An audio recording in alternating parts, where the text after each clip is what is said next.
中國智能電動汽車品牌問界今日進軍澳門市場，帶嚟兩款車型。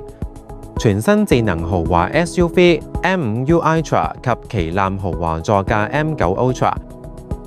發佈會上，賽力斯集團海外 BU 副總裁黃峰及捷成汽車董事總經理博朗瑞共同為新車揭幕。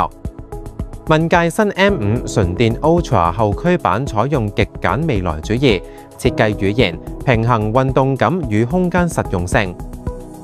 智能方面 ，M5 Ultra 搭載華為 Harmony OS 4.0 操作系統，支持多屏協同同精準語音交互。安全性能全面升級，全方位守護出行安全。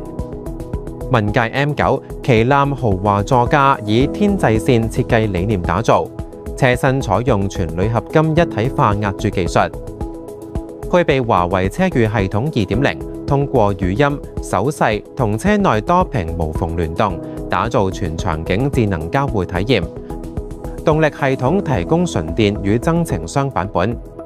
問界於即日至7月30日，澳門葡京人 H853娛樂館呈現快閃店。快閃店內唔單止展出全新 M5 Ultra 同 M9 兩款車型，更推出多項早鳥購車優惠，